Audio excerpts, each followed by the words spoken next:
Assalamualaikum warahmatullahi wabarakatuh. Jumpa lagi saudaraku di channel kampus ini. Ya. Menanggapi komentar saudara kita ya. Saudara siapa ini?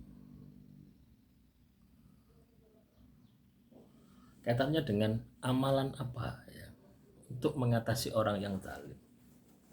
Soalnya bertahun-tahun dizalimi. Lo ngapain Anda ini dizalimi gitu ya. Ya.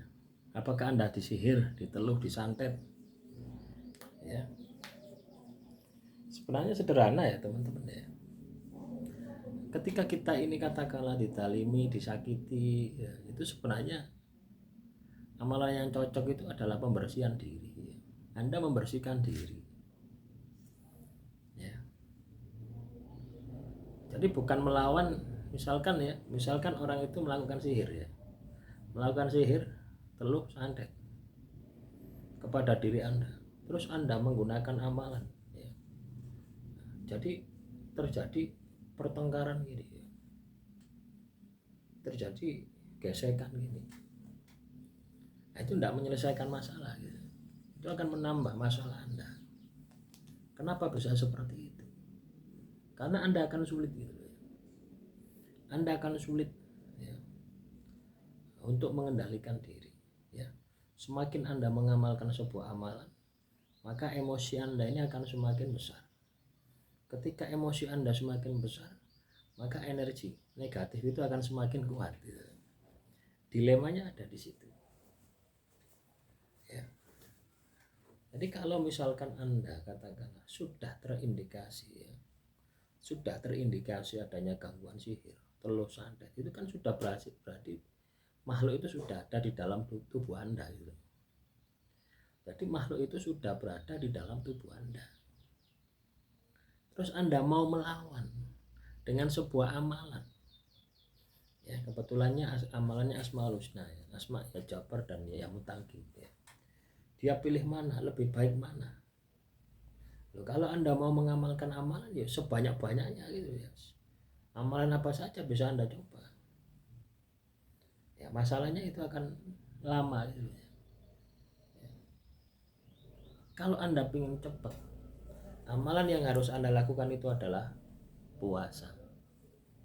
Jadi perbanyak puasa ya. Dengan Anda puasa itu akan memaksa gitu ya.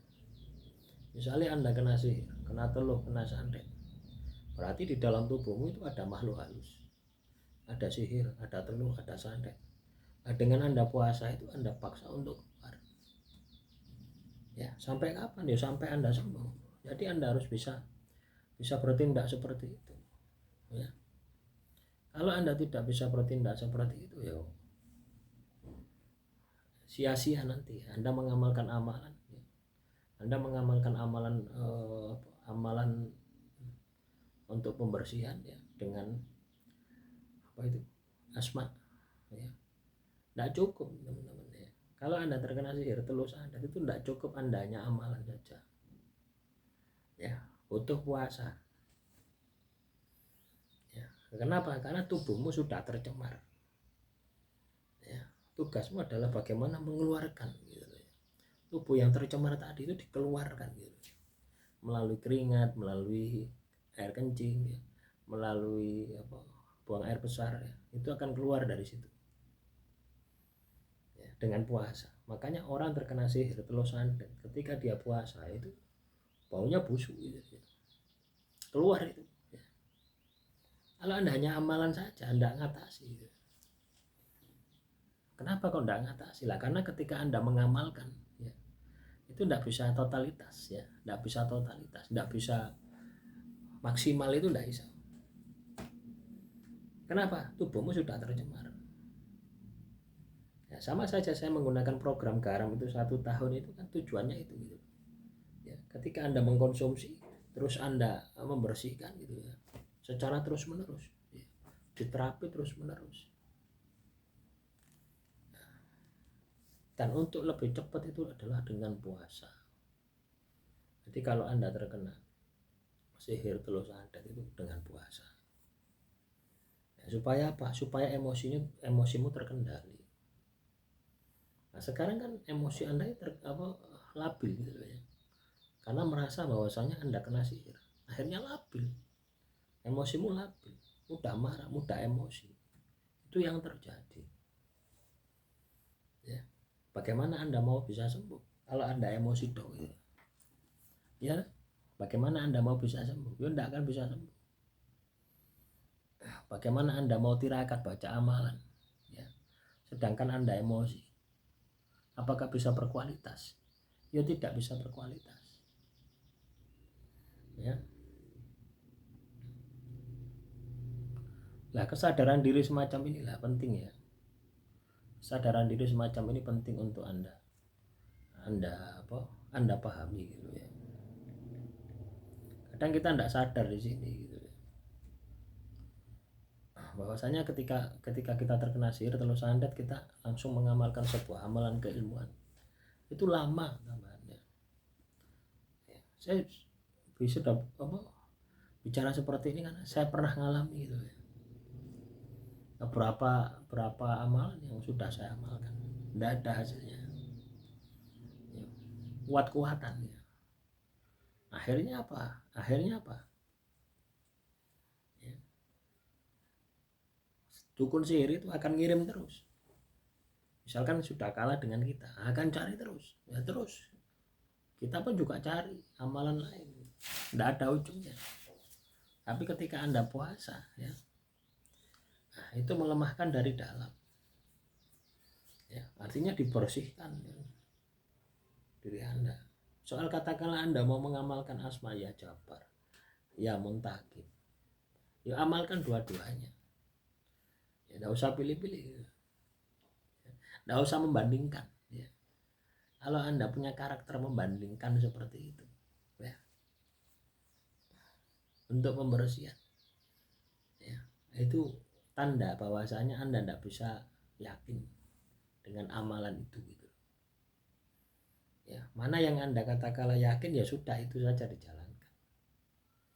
Ya, menurut orang lain tidak harus seperti itu. Ya. Tapi kalau Anda sudah yakin dengan si A, gitu, dengan amalan A, amalkan saja. Kalau Anda yakin dengan amalan B, amalkan yang B. Jadi caranya seperti itu. Ya, paham ya?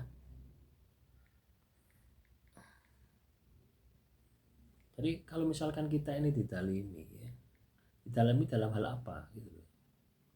Jangan dikit-dikit Anda didalimi, ya, terus Anda menggunakan amalannya. Ya, itu tidak boleh. Ya.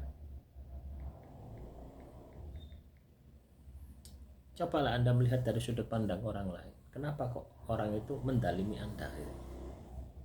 Nah, di situ nanti akan muncul ya, yang namanya kesadaran diri.